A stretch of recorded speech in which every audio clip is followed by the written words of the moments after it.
Welcome back to the channel.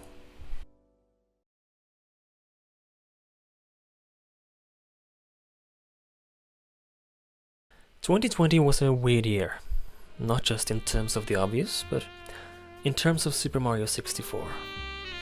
The PC port, the giant leak of beta elements including Luigi, and of course the Super Mario 64 iceberg, which spread like wildfire throughout the internet. It sparked videos, mods, stories, icebergs, images, music. Somehow, there was something familiar with what we saw. I think we all recognized it in one way or another. I for one had dreams as a child, of new hallways and rooms in the game. Why this game in particular? Clearly, more than a few people find Super Mario 64 eerie, surreal, off. I think it may be because of both the time it was released, a time before internet was in everybody's pocket, and also because of the atmosphere of the game. The empty castle, the castle roof, paintings you cannot enter, Alice real, and other theories that often spread across schoolyards across the world between friends. One thing that I found mysterious as a child is something I haven't seen anyone really mention anywhere. It's something I actually believed in as a child, because I didn't know how game design really worked back then.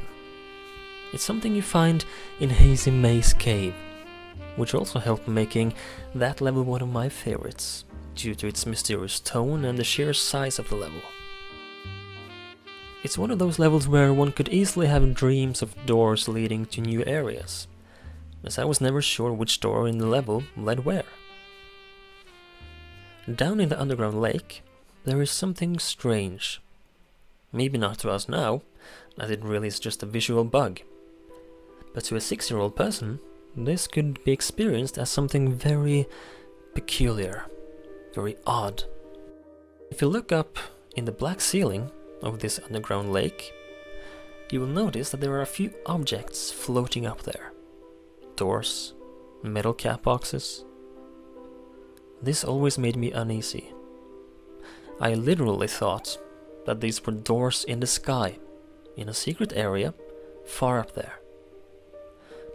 Of course, this is just graphics loaded in from the floor above. But back then, you can bet I believed there was something more to this.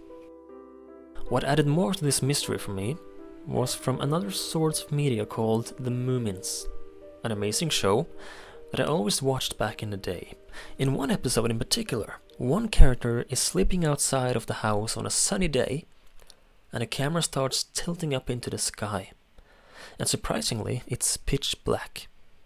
Suddenly an ocean is seen up there in the blackness, with a lighthouse shining through in the very far distance. Of course, this was all just a way of transitioning into the character's dream. But I always had the idea that up there in the infinite sky, there was an ocean with a lighthouse in it, up there in the heavens.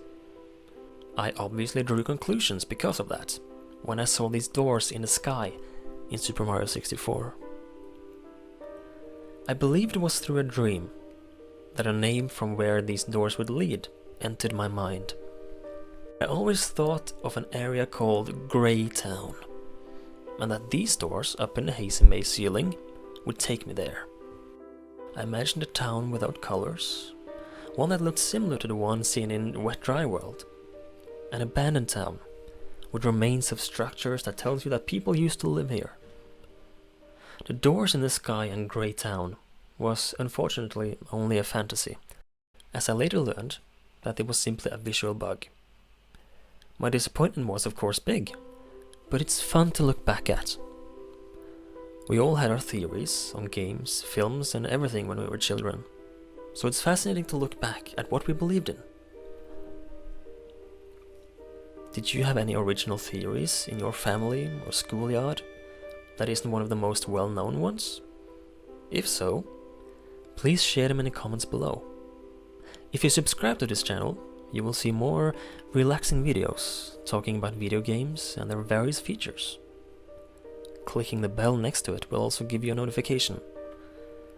I want to thank you so much for watching, and I will see you in the next video. Take care.